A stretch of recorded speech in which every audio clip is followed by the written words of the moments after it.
Hello judicial aspirants, मैं हूं मुकेश कुमार और स्वागत करता हूं आपको विधि के जूरिस के इस प्लेटफॉर्म में। आज हम आपके साथ बात करने वाले हैं छत्तीसगढ़ सिविल जज एग्जामिनेशन के प्रीलिम्स के विषय में। प्रीलिम्स एग्जामिनेशन 2025 के लिए 21 सितंबर की तारीख छत्तीसगढ़ पीएससी ने नियत कर रखी है। आपके पास बहुत लिमिटेड टाइम है और इस नियत समय में आपके पास गलती करने के चांसेस बिल्कुल भी नहीं है। आइए आज के विषय में हम लोग बात करेंगे what are the specific things that you must do and what are the specific things that you must not do और you have to avoid it, right, at the time when the prelims examination is going to be conducted with।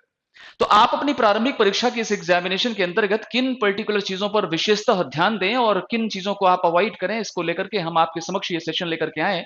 इस session में हम लोग बात करेंगे कि अक्सर judicial aspirants किस प्रकार की गलतियां during the time of examination, before the preparation या उसके दौरान कमिट करते हैं। तो एग्जामिनेशन के कंडक्ट होने के पहले आप किस प्रकार की गलती बिल्कुल भी नहीं कर सकते, आइए पहले उस विषय में बात करते हैं, right.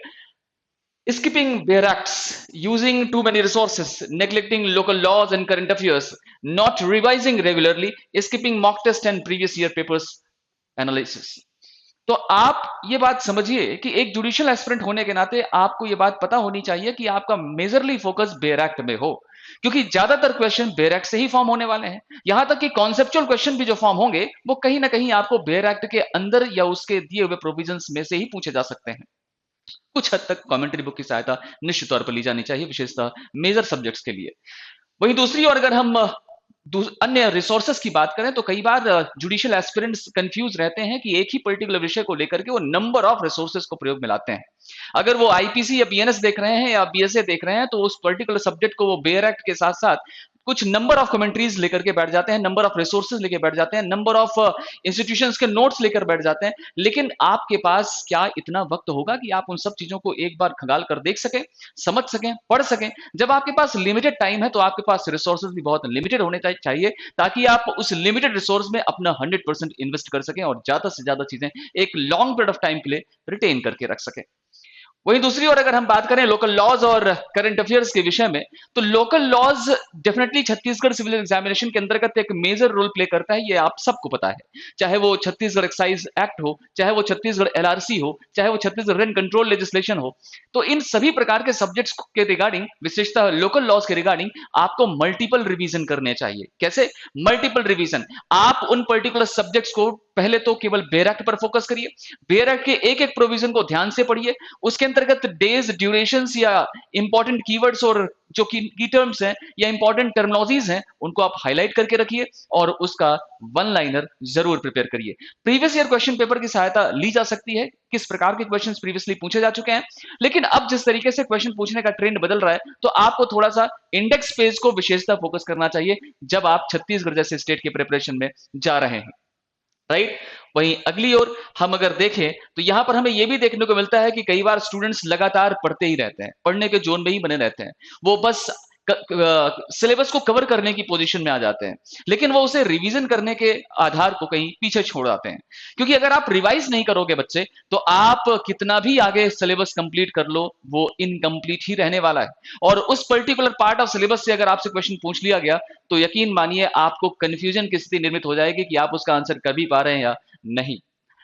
Next, when we come to another particular pointers, definitely sometime we get confused in the similar kind of provisions, either in the same kind of statutory provisions or other kind of laws। कई बार हमें कुछ ऐसे concept जो अलग अलग particular laws के अंतर्गत भी कहीं मिलते जुलते प्रतीत होते हैं, जैसे आप इंट्रा एसोसिएशन या इंटर एसोसिएटेड प्रोविजंस भी कह सकते हैं, तो उन प्रोविजंस में हमें कई बार कंफ्यूजन की स्थिति निर्मित हो जाती है। इसके लिए बेस्ट तरीका है कि आप बेयर एक्ट में उन प्रोविजंस के पास ही वो अदर प्रोविजंस को भी जरूर मेंशन करें, जो चाहे उसी पर्टिकुलर बेयर एक्ट के किसी अन्य प्रोविजन से रिलेट कर रहा हो या किसी अदर बेयर एक्ट या अदर लेजिस्लेशन के किसी प्रोविजन से रिलेट कर रहा हो, ताकि जब आप बेयर एक्ट रिवाइज करें या इंडेक्स पेज रिवाइज करें तो आप वह फैक्ट भी इमीडिएटली उसी जगह पर प्राप्त कर सकें या उसे आप रिवाइज कर सकें। अथवा आप इसके लिए कोई सिंपल वन लाइनर नोट्स भी फॉर्म कर सकते हैं जो आपको eight the time of examination बहुत ज्यादा हेल्प करने वाला है। अपार्ट फ्रॉम इट, कई बार हम बहुत गलत प्रकार का टाइम मैनेजमेंट कर लेते हैं अपने एग्जामिनेशंस की प्रिपरेशन में। हम समझ नहीं पाते हैं कि किसी भी स्पेसिफिक विषय को हमें कितना टाइम देना है। अगर हम मेजर लॉज डील कर रहे हैं तो मेजर लॉज में हमें कॉन्स्टिट्यूशन को पढ़ने में कितना टाइम लगाया जाना चाहिए, या हमें बीएनएसएस, भारतीय नागरिक सुरक्षा संहिता जैसे बड़े विषय को पढ़ने में कितना वक्त लगाया जाना चाहिए। तो ये आपकी अपनी कैपेबिलिटी है। सबसे पहले तो आप ये समझिए कि उन दिए हुए सब्जेक्ट्स में कौन सा ऐसा सब्जेक्ट है जिस पर आप अभी बहुत कॉन्फिडेंट नहीं है, या उसके कंसेप्ट अभी आपको ठीक से क्लियर नहीं है, वो अल्टीमेटली वीक सब्जेक्ट है। तो निश्चित तौर पर ऐसे विषय को थोड़ा ज्यादा वक्त दिया जाना चाहिए। जो सब्जेक्ट ऑलरेडी आपका स्ट्रांग हो चुका है, जिस पर आपकी कमांड है, उसे आप लिमिटेड टाइम में सिर्फ रिवीजन का टाइम दीजिए, लेकिन मेजरली आप उन पर्टिकुलर विषयों को पढ़िए जो अभी भी आपके लिए कुछ दिक्कत या कुछ इस प्रकार की डिफिकल्टी क्रिएट करने की पोजीशन में है, राइट। और इसके साथ साथ मैं आपसे यह भी कहना चाहूंगा बच्चों कि जब आप इस तरीके का प्रिपरेशन में लगे हुए हैं, तो आप ये समझिए कि during the time of preparation आप किसी भी प्रकार की गलती करने के चांसेस नहीं रख सकते हैं। विशेषतः प्रीलिम्स एग्जामिनेशन में, जो अपने आप में एलिमिनेटेड स्टेज माना जाता है, जहां पर सिलेक्शन प्राप्त होने के बाद ही आपको मेंस एग्जामिनेशन के लिए क्वालिफाई किया जाएगा, मेंस एग्जामिनेशन अटेम्प्ट करने के लिए आप क्वालिफाई हो पाएंगे। तो ये भी समझिए कि अगर नंबर ऑफ सब्जेक्ट्स 10 हैं, 12 हैं या 15 हैं, तो उन 10, 12, 15 सब्जेक्ट्स में से कुछ सब्जेक्ट ऐसे होने चाहिए, सब्जेक्ट ऑफ लॉ ऐसे होने चाहिए, जिन सब्जेक्ट्स पर आप बहुत ज्यादा कॉन्फिडेंट कहे जा सकें, या आप इस तरीके का एक आत्मविश्वास रखते हो कि उनमें हम किसी प्रकार की कोई एरर, कोई गलती, कोई मार्क नहीं करेंगे। तो आप कुछ विषयों पर इतने कॉन्फिडेंट रहिए, या उसे इस तरीके से आप प्रिपेयर करिए। जैसे हम छत्तीसगढ़ रेन कंट्रोल एक्ट की बात करें, तो कितना छोटा सा बेयर एक्ट है, कितने कम उसमें धाराएं हैं, और उसे अगर आप टॉप टू बॉटम एक एक चीज भी कवर अप कर लेंगे, तो भी कोई इशू नहीं है। उसमें किसी प्रकार का क्वेश्चन पूछे जाने पर आप उसका सही आंसर कर सकेंगे। तो कम से कम कुछ ऐसे विषय हों जहां पर आप स्वयं को इस प्रकार का टास्क और चैलेंज दे सकें कि इसमें मेरा एरर मार्क 0 होगा या 0 होगा। तो ऐसे आप कुछ नंबर ऑफ सब्जेक्ट्स प्रिपेयर करके रखिए। आप रेन कंट्रोल एक्ट छत्तीसगढ़ को प्रिपेयर कर सकते हैं इस तरह से, आप रजिस्ट्रेशन एक्ट को प्रिपेयर कर सकते हैं इस तरह से, आप कोर्ट फीस एक्ट 1870 को प्रिपेयर कर सकते हैं, वो भी छोटा बेयर एक्ट है, थोड़ा सा टेक्निकल कहा जा सकता है, लेकिन मेजरली जो क्वेश्चन फॉर्म होते हैं वो छोटे छोटे विषयों को लेकर के ही होते हैं, तो उसे आप इस तरीके से प्रिपेयर कर सकते हैं। आप लिमिटेशन एक्ट या स्पेसिफिक रिलीफ एक्ट, जो देश भर के किसी भी स्टेट जुडिशरी में आप देखिए तो पार्ट ऑफ सिलेबस के तौर पर इंक्लूड है, और आज का जो विद्यार्थी या कॉम्पिटिटर है, वो देश के अमूमन एक से ज्यादा राज्यों में जाकर के जुडिशरी का एग्जाम दे रहा है, तो स्पेसिफिक रिलीफ एक्ट या लिमिटेशन एक्ट जैसे विषयों को तो उसने कई बार पढ़ रखा है, एनआईए जैसे विषय को कई बार पढ़ रखा है। तो वहां पर अगर आप गलतियां कर रहे हो, या वहां पर अभी भी आपके एमसीक्यूज सही नहीं हो रहे हैं, तो ये फिर बड़ा प्रश्न खड़ा करता है। आपको ज्यादा से ज्यादा चीजों को इस तरीके से प्रिपेयर करना है, इन विषयों को, इन सब्जेक्ट्स को, जहां पर आप इतने कॉन्फिडेंट रह सकें कि इन विषयों में मैं 0 एरर रखूंगा या 0 एरर रखूंगा। तब आप सिलेक्शन की क्राइटेरिया की ओर मूव करेंगे, क्योंकि आपको हर उस पर्टिकुलर पॉइंट पर अपने आप को मजबूत बनाना है, या अपने आप को स्ट्रांग करना है, जहां पर गलती करने के चांसेस बढ़ते हैं, फिर चाहे वो किसी भी रूप में हो। Is that clear? तो establish structure revision schedule, prioritise syllabus alignment, ये भी हमारा एक दायरा होना चाहिए जब हम प्रिपरेशन की कैटेगरी में हैं। तो अभी के समय में जितना टाइम आपके पास शेष बचा हुआ है, आज से अगर हम देखें काउंट करते हुए, तो जो भी समय हमारे पास अवेलेबल है, इसमें आप ज्यादा से ज्यादा मॉक लगाएं, ज्यादा से ज्यादा आप अपनी टेस्टिंग करें, स्कोर्स को सिर्फ परखें, एनालिसिस करें, किस प्रकार के मिस्टेक्स कर रहे हैं उसको लिखिए, और उस पर गलती दोबारा ना हो इसके लिए आप प्रयास करिए। लेकिन उस स्कोर से चिपक कर मत रह जाइए कि यही हमारा सिलेक्शन का क्राइटेरिया फिक्स करने वाला है, नहीं, ऐसा नहीं होने वाला, राइट। तो mock is for your analysis. Now another particular thing कि लिमिट योर स्टडी। हमें क्या पढ़ना है, किसी भी ट्रस्टेड बुक से, किसी भी ऐसी कमेंट्री बुक से, विशेषतः मेजर लॉस के अंतर्गत, वो बहुत डिफाइंड होना चाहिए। हम पढ़ने के दायरे में उसे इतना स्ट्रेच ना कर दें कि हम उसमें विद्वता ही हासिल कर लें। अभी एग्जामिनेशन क्वालिफाई करने के हिसाब से आप कम से कम उसका दायरा सीमित करके रखिए कि कितना एरिया आपके कॉम्पिटिशन के लिए रिक्वायर्ड है या जरूरी है। वहीं दूसरी ओर, practise more and more previous paper and mock test. आज तो आपके पास इतने सारे प्लेटफॉर्म है, विदिक ज्यूरिस भी आपको मॉक टेस्ट अवेलेबल करा रहा है। आप चाहें तो विदिक इंस्टीट्यूट में कांटेक्ट करके और यहां से आप छत्तीसगढ़ के मॉक टेस्ट को अपने पास अवेल करा सकते हैं और उसको आप अटेम्प्ट कर सकते हैं। तो अल्टीमेटली आप समझिए कि आपको लगातार इस तरीके से अभी के समय में ज्यादा से ज्यादा एमसीक्यू सॉल्व करने हैं, ज्यादा से ज्यादा प्रैक्टिस करनी है, ज्यादा से ज्यादा आपको मॉक टेस्ट अटेम्प्ट करने चाहिए, और ये आपको और कॉन्फिडेंस प्रोवाइड करने वाला है। क्योंकि आप आज की स्थिति में अपनी प्रिपरेशन में उस द डे के माहौल को अभी समझ सकते हैं। उसी समय आप एग्जाम दीजिए, उसी टाइम पर आप एग्जाम दीजिए, जो पर्टिकुलर डेट और टाइम उस समय वहां फिक्स्ड है, रियल टाइम, राइट। इससे आपका कॉन्फिडेंस बिल्डअप होगा, इससे आप गलतियां करने के चांसेस जो भी होंगे वो अभी प्रैक्टिस करके उसे ठीक कर सकेंगे, right? After each of the mock and previous paper, analyze mistakes and dedicate extra study sessions to problem areas. तो आप जो भी मॉक टेस्ट अटेम्प्ट करते हैं, उन मॉक टेस्ट के जो भी स्कोर्स आ रहे हैं, जिस प्रकार के मिस्टेक्स आप कमिट कर रहे हैं, उन पर्टिकुलर मिस्टेक्स को ठीक करें, उस पर आप कार्य करें। अभी आपके पास टाइम है और इससे आप बेहतर कर सकते हैं अपने स्कोर को, और बेहतर ढंग से आप प्रोड्यूस कर सकते हैं। Now, another thing, balance on some static laws or current affairs or current knowledge, general knowledge in the respective states. Give some attention to the general knowledge as well. Chhattisgarh judiciary के अंतर्गत Chhattisgarh general knowledge का या GK का portion पहली बार शामिल हुआ है, और इस बार पहली दफा जीके पूछा जाने वाला है। आपको पता है कि छत्तीसगढ़ के अंतर्गत जो नंबर ऑफ क्वेश्चंस पूछे जाने हैं, उनका कोई बाइफर्केशन नहीं है कि किस पर्टिकुलर सब्जेक्ट से कितने क्वेश्चन पूछे जाने हैं। इवन जीके के लिए भी बाइफर्केट नहीं किया गया है। तो अब ये 5 भी हो सकता है, 4 भी हो सकता है, 10 भी हो सकता है, up to the PSC, right? लेकिन आपको प्रिपरेशन की कैटेगरी में उस हर जोन को पिक करके जाना चाहिए, पढ़ के जाना चाहिए, रिवाइज करके जाना चाहिए, जो वहां के लोकल जीके के तौर पर रिलेवेंट हो सकता है।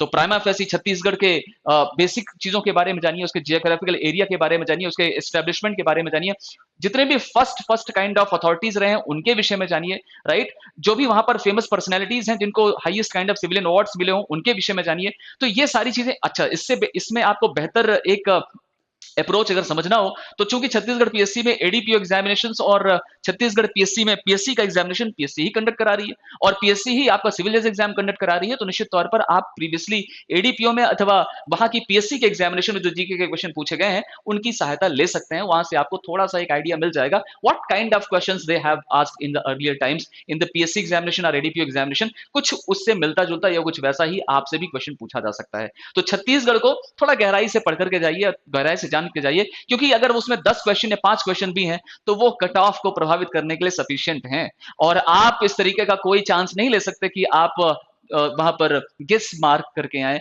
या गेस तरीके से आप आंसर फिल करके आए। ये एक कॉम्पिटिटर के लिए बेहतर स्थिति नहीं कही जाएगी, राइट?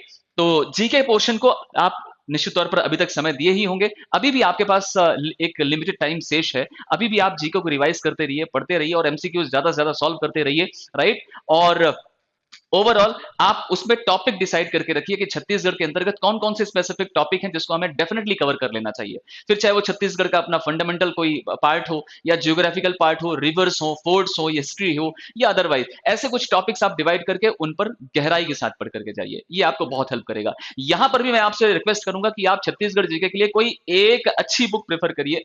अमूमन मुझे लगता है कि आसपास के समयों में पटेल साहब की बुक ही प्रेफर की जा रही है। तो एक पटेल साहब की बुक है, हरिराम पटेल, आई थिंक, उस बुक को आप प्रेफर कर सकते हैं। वो हिंदी और इंग्लिश दोनों माध्यमों में उपलब्ध है। आप उस किताब को जो है अवेल करवा लीजिए और उसे आप पढ़िए। उसके माध्यम से आप इसको और अच्छे ढंग से प्रिपेयर कर सकते हो। दूसरी अन्य किताबें भी अगर आपके पास है, लूसेंट अथवा अरिहंत पब्लिकेशन की, you can prefer them as well, लेकिन प्रेफर वन, है ना? 1000 प्रकार का सोर्स लेकर के पढ़ एक भी ना पाए, इससे तो बेहतर है कि आप एक ही सोर्स पकड़ें और उस सोर्स को बहुत अच्छे से आप निचोड़ कर उसका सार तत्व अपने दिमाग में आप स्थापित कर लें। तो जीके के पोर्शन को आपको बहुत अच्छे से पढ़ना चाहिए। अपने टाइम को, अपने रूटीन को आपको बहुत अच्छे से मेंटेन करना चाहिए ड्यूरिंग दीज टाइम्स, क्योंकि आपका जो टाइम आर है, आपका जो समय है, वो इस समय सबसे ज्यादा खास और महत्वपूर्ण है। आपको अपने हेल्थ को लेकर के सजग रहना चाहिए, अपने रूटीन को लेकर के सजग रहना चाहिए। आपके पढ़ने का समय निर्धारित होना चाहिए। कभी भी उठ करके कभी भी कुछ काम नहीं करना चाहिए, राइट? तो जो सोने का समय निर्धारित है, प्लीज उसी टाइम पर सोइए। जो खाने का टाइम निर्धारित है, प्लीज उसी समय पर खाइए। कोशिश करिए, आप में से कुछ स्टूडेंट बाहर भी रह रहे होंगे, तो आपको खुद भी बहुत सारी चीजें मैनेज करनी है, तो आप एक अच्छे मैनेजर भी बने, अच्छे प्रबंधक भी बने अपने लाइफ का, अपने जीवन का। इस ओर भी प्रयास करिए। अगर लाइफ अच्छी रहेगी, हेल्थ अच्छा रहेगा, तो जीवन में कुछ भी अचीव किया जा सकता है। ये सार कुछ समय बाद समझ में आता है। जीवन की यौनकता में हम कई बार इस बात को छोड़ देते हैं। खैर, वापस आते हैं। तो आप हेल्दी लाइफ मेंटेन करिए और अपने टाइम को बहुत अच्छे से मैनेज करिए, क्योंकि इस समय टाइम का ही सबसे बड़ा रोल है। आपको मैक्सिमम रिवीजन करना है, आपको मैक्सिमम प्रैक्टिसिंग करनी है, और इसके लिए अगर मेडिटेशन की रिक्वायरमेंट हो तो मेडिटेशन करिए, ध्यान करना हो ध्यान करिए, योगा करना है योगा करिए, एक्सरसाइज करना है एक्सरसाइज करिए, वॉक करना है वॉक करिए, लेकिन इन सब के साथ हेल्थ को बेहतर बनाते हुए और आप पढ़ाई में निरंतर लगे रहिए। तो ये आपका एक पोर्शन है जो मैंने इस सेशन में डिस्कस किया है, किस प्रकार की गलतियां during the time of exam हम करते हैं।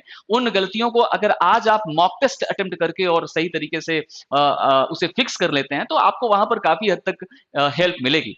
मैं इस बात को बहुत अर्ली हो सकता है कह रहा हूं कि छत्तीसगढ़ जुडिशरी के अंतर्गत, क्योंकि अब जीके पोर्शन भी आएगा तो कट ऑफ तो प्रभावित होने वाला है, राइट। लॉ पोर्शन में कोई बदलाव नहीं है, इसलिए सभी व्यक्ति लॉ पोर्शन को तो बहुत अच्छे से करके जाएंगे और आपको करके जाना भी चाहिए, क्योंकि लॉ पोर्शन मैक्सिममली आना है और जीके पोर्शन एक लिमिटेड वे में ही आना है। तो लॉ पोर्शन में अगर आप गलती करते हो या लॉ सब्जेक्ट में गलती करते हो तो फिर जीके आपको बचा नहीं पाएगा, क्योंकि जीके तो वैसे भी आप पहले से ही एक एक नोशन लेके जा ही रहे हो कि जितना हो जाएगा करके जाएंगे, राइट। तो मेरा सीधा सा अर्थ यह है कि आप जो भी लॉ सब्जेक्ट्स पढ़ रहे हैं उस लॉ सब्जेक्ट को बहुत अच्छे से, बहुत स्ट्रांगली, बहुत डिटर्मिन्ड होकर के, बहुत कॉन्फिडेंस के साथ पढ़ करके जाइए, ताकि वहां पर गलती कम से कम संख्या में हो सके, राइट। क्योंकि आपको पता है कि छत्तीसगढ़ में कट ऑफ हाई रहती है।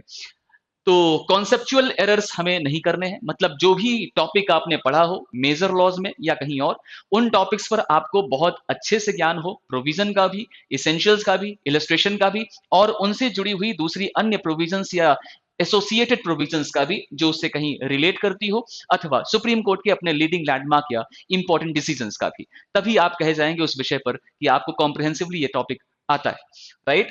फैक्चुअल एरर्स नहीं होने चाहिए। जब आप क्वेश्चन पढ़ते हैं eight the time of your examination, तो हम उन प्रश्नों को अगर जरूरत पड़े तो 2 बार पढ़ने, रिवाइज करके पढ़ने, रिपीट करके पढ़ने, ताकि हम उस फैक्ट को समझ सकें कि आखिरकार वो पूछना क्या चाहते हैं। जरूरत पड़े तो भले ही आप इंग्लिश मीडियम के स्टूडेंट हैं, आप हिंदी भाषा भी पढ़ लीजिए, अथवा आप हिंदी भाषा विद्यार्थी हैं तो इंग्लिश भाषा में उस क्वेश्चन को पढ़ लीजिए, ताकि जो भी कंफ्यूजन हो वो दूर हो सके और आप सही आंसर, सही ऑप्शन चूज कर सकें, राइट। सिली मिस्टेक्स नहीं होनी चाहिए, क्योंकि जो सिली मिस्टेक्स आप कर रहे हैं बच्चे, वो मिस्टेक आपका कॉम्पिटिटर नहीं करेगा। आपका कंपटीशन आपके कॉम्पिटिटर से है, और आपका कॉम्पिटिटर सिली मिस्टेक्स नहीं करने वाला। आप इस प्रकार का नोशन लेके मत जाइएगा, अथवा आप ये नोशन लेके जा रहे हो कि मैंने बहुत डिफिकल्ट क्वेश्चन का आंसर कर दिया है जो दूसरों से शायद कम बना हो, तो आप इस भूमिका में भी मत रहिएगा। ये कॉम्पिटिशन है, यहां कभी भी कुछ भी हो जाता है।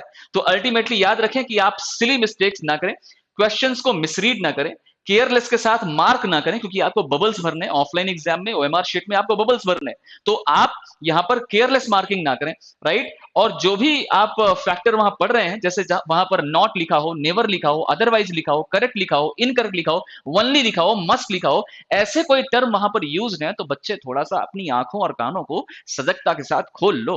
अब थोड़ी देर वहां पर चेतना में आ जाओ और पूर्ण चेतना के साथ उस क्वेश्चन को और पढ़ो, रीड करो और समझो कि आखिरकार क्या पूछने वाला है। करेक्ट पूछ रहा है, इनकरेक्ट स्टेटमेंट पूछ रहा है, या नॉट या अदरवाइज शब्दों को लगा करके कोई क्वेश्चन पूछ रहा है, क्योंकि ऐसी परिस्थिति में अब निश्चित तौर पर उस क्वेश्चन का हो सकता है कि मीनिंग डिफरेंट जा रहा हो, जो आप जान रहे हो अपने मानसिक तौर पर, राइट, अथवा उसके ऑप्शंस में कुछ इस प्रकार के बदलाव हुए हो। तो सभी ऑप्शंस को पढ़ना है, भले ही आप आंसर जानते हो कि आंसर कौन सा है, ऑप्शन सब पढ़ो, राइट। आपके पास इतना एम्पल टाइम है, और उस क्वेश्चंस को पढ़ने में किसी प्रकार की मिस रीडिंग नहीं होनी चाहिए, एक एक फैक्टर पर फोकस होना चाहिए। नॉट लिखा है, अगेन सजगता के साथ पढ़ो, अदरवाइज लिखा है, सजगता के साथ पढ़ो, और उसे समझो कि आखिरकार पूछने क्या वाला है, राइट। क्योंकि कई बार पूछा जाता है करेक्ट स्टेटमेंट बताने के लिए और बता जाते हो आप इनकरेक्ट स्टेटमेंट, या कई बार पूछा जाता है इनकरेक्ट स्टेटमेंट फाइंड आउट करिए, आप बता जाते हो करेक्ट स्टेटमेंट, राइट। क्योंकि वहां पर तो लिखे हुए स्टेटमेंट, और स्टेटमेंट पढ़ते वक्त हम उस नोशन में होते हैं जिस समय हम उस चीजों को पढ़ चुके होते हैं या पढ़े हुए होते हैं, तो हमें वो चीजें याद आ रही होती हैं। तो इस प्रकार की गलतियां मेजर हैं, ये ऐसी गलतियां नहीं होनी चाहिए, राइट। ऐसे क्वेश्चन में आपको पाप लगेगा, क्योंकि आप जान भी रहे हो और गलत भी कर रहे हो, ठीक है। तो टाइम मैनेजमेंट प्रॉब्लम नहीं होना चाहिए बच्चे। जब आप उस 2 घंटे में प्रीलिम्स एग्जामिनेशन अटेम्प्ट कर रहे हो तो आप इस तरीके से अपना टाइम मैनेज करके चलते रहिए शुरू से ही, क्योंकि उसी 10 मिनट में आपको ओएमआर भी फिल करनी है और आगे चल करके आपको आंसर्स भी अटेम्प्ट करने हैं। तो आप किसी प्रकार से यहाँ पर टाइम मैनेजमेंट को खराब मत करिए, उसका प्रबंधन बनाकर चलिए कि जहां कहीं भी डिफिकल्ट क्वेश्चन है, अगर आपके पास इतना टाइम आपको लग रहा है कि आप उसे क्विकली सॉल्व कर लोगे तो ठीक है, अदरवाइज आप मूव करिए। आप अपना समय उस कठिन क्वेश्चन में खराब मत करिए। आगे चल करके जब आप सारे क्वेश्चंस अटेम्प्ट कर लोगे तो आपके पास एक सीमित समय बचेगा, आप वापस जाकर के उन क्वेश्चंस को अटेम्प्ट कर सकते हो। प्लेन पेपर मिलता है, उस प्लेन पेपर में ऐसे क्वेश्चन का नंबर मार्क कर दो कि मुझे वापस जाकर के ऐसे क्वेश्चन को फिर से देखना है, right. Now guess when you are confident enough, elimination process की बात अक्सर हर टीचर करता है अपने विद्यार्थी से कि अगर आप किसी ऐसे क्वेश्चन में फंसते हो जहां पर 4 ऑप्शन दिए हुए हैं और आप उसमें से किसी एक ऑप्शन या 2 ऑप्शन में आपको लगता है इसका आंसर ये है अथवा नहीं होना चाहिए, तो उन स्थितियों में आप एलिमिनेशन प्रोसेस का इस्तेमाल करते हैं। तो आप एलिमिनेशन तभी इस्तेमाल करिए जब आप कुछ पर्टिकुलर ऑप्शंस पर बिल्कुल क्लियर रहें, राइट? अदरवाइज फिर जो भी आपकी इच्छा हो। तो एलिमिनेशन हमेशा कुछ आधारों पर फिक्स होना चाहिए, उसके आधार पर आप एलिमिनेशन का प्रोसेस का इस्तेमाल करिएगा, ठीक है? और दूसरी सबसे बात, जब आप लास्ट में एग्जाम सारा कंप्लीट कर लेते हैं तो ओएम कुछ लोगों की आदत होती है स्टूडेंट्स में कि ओएमआर लास्ट में फिल करते हैं, कुछ लोगों की हैबिट है कि वो क्वेश्चन पढ़ते हैं, आंसर मार्क करते हैं और ओएमआर फिल करते हैं। तो मैं अपने एक्सपीरियंस से आपको कहूंगा कि आप क्वेश्चन पढ़िए, आंसर जो भी आपका है मार्क करिए और ओएमआर फिल करिए। ये आप कंटिन्यूअस करते जाइए। लास्ट के लिए ऑप्शन मत रखिए कि मैं पहले पेपर में ही डॉट बना लूंगा या मैं मार्क कर लूंगा और फिर लास्ट में ओएमआर ही भरता रहूंगा, क्योंकि लास्ट में जब आप ओएमआर ही भरते रहते हैं तो आपको चारों तरफ बस गोले गोले दिखते हैं, बबल दिखते हैं और आप फिल कर रहे होते हैं, तो कई बार बबल गलत तरीके से भी फिल हो जाते हैं, राइट? कि भरना बी को था, भरा आपने नीचे वाले बी को दिया, तो ऐसी गलतियां भी हो जाती हैं। इसलिए प्लीज कोशिश करिए कि एक ही बार में क्वेश्चन पढ़ा जाए, एक ही बार में ऑप्शन पढ़ा जाए, उसका जो भी आंसर है मार्क किया जाए, राइट? तो this should be the process. ऐसे केसेस में आप अपने कार्य से एक लिमिटेड और सही समय में जाकर के आपका पेपर खत्म होगा, आपको किसी प्रकार की हड़बड़ाहट नहीं महसूस होगी। तो आप अपने एग्जाम को अटेम्प्ट करने से पहले इन बेसिक चीजों पर भी जरूर फोकस कर लेना बेटा, क्योंकि एग्जाम अटेम्प्ट करने से ज्यादा इंपॉर्टेंट है अभी हमारी तैयारी के इस चक्र में कि हम ऐसी चीजों को भी फोकस करते हुए चलें कि ऐसी गलतियां ना हो। आपको इसको और बेहतर ढंग से अगर समझना हो तो आपके आसपास आपके सीनियर होंगे जिन्होंने रिसेंटली राजस्थान जुडिशरी प्रीलिम्स दिया होगा, उनसे पूछना, वो आपको बताएंगे कि ऐसी स्थितियां तमाम निर्मित हो सकती हैं। तो आप प्रीलिम्स एग्जामिनेशन को क्रैक करें, ये बहुत जरूरी है, क्योंकि प्रारंभिक परीक्षा या प्रारंभिक चरण जब आपका क्लियर होता है तो उसका एक अनुभव अलग होता है, उसका कॉन्फिडेंस अलग होता है। और उस दौर में जब आप मेंस के एरिया में आते हैं और उन कुछ कम विद्यार्थियों की संख्या में आते हैं जो केवल मुख्य परीक्षा में अपीयर होंगे, तो इसकी अनुभूति अलग होती है और निश्चित तौर पर मेंस एग्जामिनेशन अटेम्प्ट करने के लिए आपको प्रीलिम्स का पायदान तो पार करना ही पड़ेगा। तो अल्टीमेटली ये कुछ वो पॉइंटर्स मैं आपके समक्ष डिस्कस करने आया था। अभी एक अच्छा खासा समय आपके पास शेष है। आज आई थिंक 28 अगस्त है और 21 सितंबर को आपका प्रीलिम्स एग्जामिनेशन कंडक्ट होना है, तो आपके पास एक अच्छा खासा समय है। आप इस वीडियो सेशन को अच्छे से सुनिए, ध्यान से सुनिए। आपको कोई भी डाउट है, कोई क्वेश्चन है, तो कमेंट बॉक्स में मुझे जरूर बताइए, I will definitely answer it. मैं इसका जवाब दूंगा। और विधिज्ञ ज्यूरिस्ट के इस प्लेटफॉर्म में जैसी किसी भी आपकी सहायता की आवश्यकता हो, आप कांटेक्ट कर सकते हैं। तो मोटे तौर पर इस सेशन में संवाद उन विद्यार्थियों से, उन स्टूडेंट से जो अपकमिंग छत्तीसगढ़ जुडिशरी एग्जाम का प्रीलिम्स अटेम्प्ट करने वाले हैं, और प्लीज ऐसी गलतियां आपके लिए नहीं बनी हैं और आप सब सिलेक्शन प्राप्त करें, आप सबका सिलेक्शन हो, आप मुख्य परीक्षा के लिए कदम बढ़ाएं। इसके लिए प्रयास निरंतर परिणाम तक बना रहेगा। Thank you so much to join this particular session. We will meet soon with some extra or with some interesting other sessions on the same platform with HKHORS. Please subscribe, follow, and share to your colleagues. Thank you so much.